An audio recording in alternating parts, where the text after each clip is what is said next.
Olá pessoal, tudo bem com vocês? Sejam bem-vindos à terceira videoaula do grupo dos artrópoda.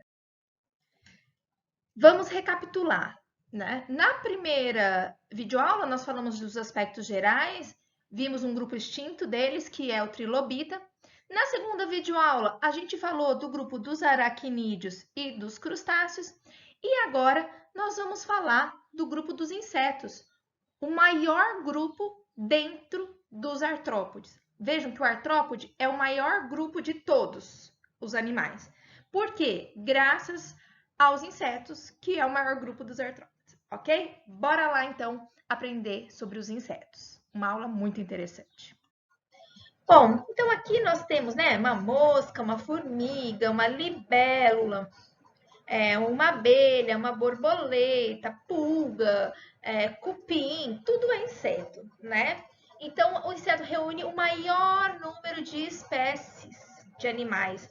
Só hoje são descritas mais de 1 milhão de espécies, né? Isso é tanto inseto que é como se tivesse 200 milhões de insetos por pessoa. Olha que bênção, você tem direito a 200 milhões de insetos, ok? A maioria é terrestre e menor que 2 centímetros. Num passado bem longínquo, os insetos eram maiores, ok? E foram selecionados evolutivamente para ficarem os menores. Bom, então, não tem quelíceras. Quem são os únicos que têm quelícera? Os artrópoda. Os aracnídeos, artrópode é o grupo, né? Presença de mandíbulas. A divisão do corpo é cabeça, tórax e abdômen, né? Eles têm 3 pares de patas somente no tórax, eu vou mostrar no próximo slide. E eles têm um par de antenas, ok? Aqui só dá para ver um, né? Que o outro eles arrancaram. Mas enfim, a cabeça, então, dos insetos, eles têm um par de antenas, como eu acabei de falar, um par de olhos compostos, lembra dos omatídeos que eu falei lá dos crustáceos, tá? Que são esses 2 vermelhões, assim, que a gente vê geralmente, né, nas laterais dos insetos. Só que eles têm 3 olhos bem simples, né, que são os ocelos aqui na testa, né, o terceiro olho. 3 olhos bem simples, ok? E mais o apêndice bucal, né? Como se a mandíbula é um dos apêndices que ajuda aí na alimentação, por exemplo. Então, olha, observem mais uma vez os 3 pares de patas, e esses 3 pares de patas, eles partem do tórax, tá? Não tem par de pata no abdômen, tá? Um par de antenas. Aqui, se vocês quiserem pausar o vídeo depois, né? Nós temos esses 3 tipos aí. Olhem direitinho as antenas, os olhos, né? O tórax. E observem as asas, né? As asas também partem do tórax. Nem todo inseto tem asa, tá bom? E a gente vai ver. Mas a grande maioria tem. Bom, o inseto é o maior grupo dos grupos, né? Então, o artrópoda é o maior grupo e é maior grupo graças aos insetos. Os insetos exercem uma importância no ecossistema gigante. Primeiro, a grande maioria das plantas ela só consegue ser polinizada por insetos, borboletas, abelhas. Isso nós vimos já a importância da abelha quando a gente estudou biologia vegetal, né?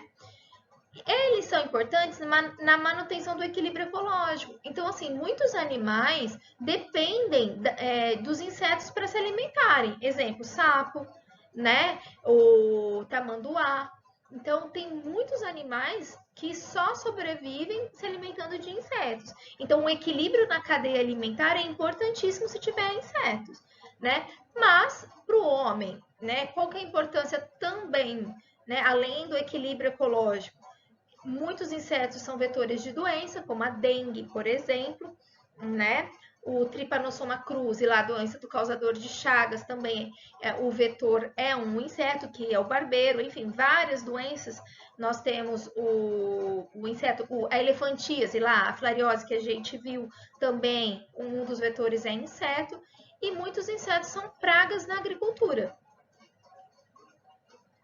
Então, os insetos exercem uma importância não só na natureza, em termos ecológicos de ecossistema, como para o homem também. E o que faz o inseto ser o grupo com maior sucesso evolutivo dentre os artrópodes? Por que não é o crustáceo, não é os aracnídeos, os diplópodes, né? Todos eles têm exoesqueleto quitinoso. Só que os insetos é o único grupo dos artrópodes que voa, né? Então, o voo permitiu que os insetos se afugentassem de uma forma melhor dos predadores, que eles explorassem novos nichos, né? Coisa que, por exemplo, uma aranha que não voa não consegue. Então, o sucesso evolutivo desse grupo, por que eles são muito diversificados, né? Porque tem grandes quantidades de insetos. Além do esqueleto externo de quitina, eles têm adaptação para o voo. E foi sempre assim, né? Os insetos surgiram, as asas já surgiram com os insetos? Não, tá? A gente fala que a asa, ela é uma característica derivada. O que é uma derivada? Que surgiu depois. Então, surgiram os insetos, os primeiros insetos não tinham asas e depois surgiram insetos com asas, tá? Aí eu tirei de uma revista, de um artigo da Science, né, de 2014, muito legal sobre a ancestralidade dos insetos. Então, ó, nossa pesquisa mostra que os insetos se originaram ao mesmo tempo que as primeiras plantas terrestres, que as briófitas, por exemplo, tá? Há cerca de, só 480 milhões de anos, tá? Só que as asas surgiram 80 milhões de anos depois. Então, os primeiros insetos não tinham asas, ok? Acredita-se que as asas surgiram após 80 milhões de anos do surgimento dos insetos. Só para fazer um adendo, imagina que o primeiro inseto, a primeira planta terrestre foi há 480 milhões de anos atrás. E só para vocês terem ideia, acredita-se que o Homo sapiens, a teoria mais aceita hoje atualmente, que nós, enquanto seres humanos, surgimos há 300 mil anos atrás. Então, nós somos um nada perto da origem desses outros animais e plantas. E aí, então, nós temos asa para qualquer gosto, né? As asas mais primitivas são as da libélula, tá? Elas são membranosas, né? E elas não flexionam, elas são retas, né? Imagina, vocês já viram uma libélula fechando as asas? Não existe isso, tá? Isso é um problema, né? Principalmente para a libélula se esconder. Então, ela tem que ficar lá com as asas lá abertas. Então, isso é um problema. Agora, conforme for evoluindo, apesar das asas estarem abertas, né? Que a gente chama de asas membranosas, elas começaram a se flexionar, que é o caso da borboleta. Então, a borboleta tem essas asas retas, mas a borboleta consegue flexionar. Isso daqui é considerado um sucesso evolutivo melhor do que a libélula. Por quê? Porque a borboleta consegue se esconder melhor do que a libélula, né? Então, permitiu que os insetos se refugiassem em locais estreitos. E nós temos aí no caso, por exemplo, do besouro, né, que nós temos dois pares de asas, sendo que as asas anteriores, elas só são para proteção, não são para voo, e as posteriores é para voo. Então, se vocês já perceberam um besouro andando, tem uma capa assim mais dura que não serve para o voo, tá? Só para proteção. Então, observe que nesses que eu estou falando, eles têm 4 asas, né? 2 pares, né? Um par, 2 pares, que aqui não dá para ver, né? Mas, ó, um par, 2 pares e os besouros também. Os dípteros, como, por exemplo, as moscas, os mosquitos, né? Eles têm um par de asas só. Por isso que são chamados de dípteros. Tem só 2 asas, não tem 4, tá? Um par. Então, olha só. O surgimento dos insetos não tinha asa. Passaram 80 milhões de anos, adquiriram asas. E depois da aquisição, alguns grupos de insetos perderam a asa novamente. Então, não tinha asa, teve asa e perdeu a asa, tá? Então, alguns grupos houve perda secundária das asas, tá? Por que eles perderam, né? Isso está associado porque a maioria dos insetos que não tem asa, eles são parasitas, né? Então, se ele vive às custas da gente, por que ele vai ter asa? Não faz sentido ele ter asa, manter uma coisa com ele que ele não vai usar. Então, os ectoparasitas, por exemplo, como a pulga, o piolho, né? Eles são insetos. Olha que bonitinho o piolho, se vocês já nunca viram, um par de antenas e os 3 pares de patas vindos, né, do tórax e não do abdômen, ok? A nossa amiga pulga também dá para ver os 3 pares. Esses daqui são do outro lado, ok? E alguns insetos também têm vida subterrânea, né? Então, se eles vivem embaixo da terra, para que ter asa? Que é o caso, por exemplo, das operárias, né, dos soldados, da formiga e do cupim. Tá? Existem sim formigas que têm asas, geralmente associadas à reprodução, né, a rainha. Os insetos são dioicos, macho e fêmea, a fecundação é interna e botam ovos, né? E agora façam suas anotações. Eu tenho 3 tipos de desenvolvimento nos insetos. O direto. O que é metamorfose? Metamorfose é eu prefiro ser essa metamorfose ambulante. Metamorfose é sem mudanças, né? Então, nós somos, enquanto seres humanos, desenvolvimento direto, sem metamorfose. O que é isso? Quando a gente já nasce parecido com um adulto, né? Então, existem insetos que eles já nascem como se fossem adultos, né? A característica, mas existem insetos que vão passar por estágios, por mudanças até chegarem na fase adulta. Quando eles passam por mudanças, é o desenvolvimento indireto. Essas mudanças podem ser graduais ou incompleta, ou ela pode ser completa. Então, nós vamos ver essas 3 diferenças, tá? É importante que vocês saibam pelo menos um animal que tem um tipo de desenvolvimento. Então, toda vez que você falar desenvolvimento direto sem metamorfose, é a traça do livro, que come livro, tá? Então, ó, tem os ovinhos. Quando eclode, olha a filhinha. A filhinha já é igual ao adulto. Então, o ovo eclode, o bebezinho lá já parece o adulto. Então, a gente fala que é um desenvolvimento direto, ou seja, um desenvolvimento ametábulo. O que é o A? A é sem, é não, metábulo mudança. Não tem mudança, porque já é a cara do pai, já é a cara do adulto. Então, do ovo eclode um indivíduo jovem semelhante ao adulto. Então, todo inseto que tem desenvolvimento direto, eu chamo esse desenvolvimento de ametábulo. Evidências indicam que os primeiros insetos que surgiram eram ametábulos. Então, seria uma característica primitiva, ok? O desenvolvimento indireto, né? Agora eu tenho 2 tipos. O de forma incompleta e o de forma completa, tá? O de forma incompleta, ou gradual, que a gente chama, ele é chamado de desenvolvimento hemimetábulo. O mais característico é barata e gafanhoto. Então, toda vez que vocês ouvirem barata e gafanhoto, e barata é até um trem assim que vocês vão se identificar mais, né? Quando o ovo da barata eclode, não sei se vocês já viram, são as ninfinhas, né, que a gente chama. As ninfas são parecidas com o adulto, mas eles não têm asas desenvolvidas, né? Então, assim, quando o ovo eclode, né, a barata jovem não é idêntica ao adulto, porque o adulto tem asas desenvolvidas. Olha a asinha da jovenzinha, não tem.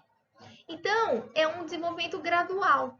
Então, toda vez que eu tiver o estágio de ninfa no meio, entre o ovo e o adulto, eu chamo de desenvolvimento hemimetábulo. M meio, meia mudança, né? Não é tão diferente, mas não é igual. Então, do ovo eclode uma forma chamada ninfa, que é semelhante ao adulto. O adulto, alguns livros trazem o nome de imago, tá bom? Só que a ninfa não tem asas desenvolvidas, e essa ninfa origina o adulto. E por fim, mas não menos importante, é o desenvolvimento holometábulo, tá? Aqui, ó, holometábulo, holo total, uma mudança total. Por quê? Porque eu tenho o ovo, do ovo surge uma larva, da larva surge a pupa e da pupa o adulto, que é o típico da borboleta, né? Todo mundo pensa na hora da borboleta, mas mariposa, besouro, mosca, mosquito, pernilongo, da dengue, tudo é desenvolvimento holometábulo, que é um desenvolvimento indireto com metamorfose completa, tá? Essas larvas, né, dependendo da região do Brasil, elas são chamadas de lagartas, de bigatos, de corós, né? E de todos os insetos atuais hoje, 85% dos insetos têm desenvolvimento indireto com metamorfose completa, ou seja, holometábulo, e isso costuma cair bastante no vestibular, tá? Tanto é que caiu no Enem, e eu vou mostrar para vocês lá na terceira videoaula a questão do Enem que caiu sobre isso, tá? Bom, os primeiros insetos eram ametábulos. Agora, a maioria dos insetos atuais é holometábulo. Isso, provavelmente, né, foi mudando ao longo do tempo, foi sendo selecionado, mas qual é a vantagem de um inseto ter um desenvolvimento holometábulo? Tá? Por quê? A larva, geralmente, ela vai comer comida, alimento diferente do adulto. Então, eles vão explorar nichos ecológicos diferentes. O adulto come uma coisa, a larva come outra. Então, eles tendem a ter o quê? Maior sucesso, né? Porque eles não vão se competir entre si. Já pensou se a larva e o adulto comesse a mesma coisa? A própria espécie ia continuar competindo entre si. Então, eles conseguem explorar nichos ecológicos diferentes, reduzindo a competição dentro da espécie, ó, competição intraespecífica, que a gente já viu lá no primeiro ano, tá? E isso aumenta a capacidade de adaptação das espécies no meio. Então, observem que a grande vantagem desse desenvolvimento é que, de acordo com seus estágios, eles conseguem explorar nichos, né, locais, alimentos diferentes, tá? E aqui é um resuminho do ciclo, né? Observe, então, do ovo, o ovo surge a lagarta, né, que é a larvinha. Essa larva surge a pupa ou crisálida e depois que se desenvolve no adulto. E aqui o resuminho, para se vocês entenderam, né? Ametábulo, exemplo, traça de livro, não sofre metamorfose, ou seja, já é direto no adulto, né? Quem sofre metamorfose, ela pode ser gradual ou incompleta, o hemimetábulo, gafanhoto e barata, que tem o estágio de ninfa, né? E o holometábulo, como a mosca, borboleta, mariposa, que tem a larva, a pupa, para depois ter o adulto. A gente finaliza aqui, então, o grupo dos insetos. Vejam como eles são importantes, são grandes. E eu volto na última videoaula para falar dos dois últimos grupos, os quilópodas e os diplópodas. Até lá!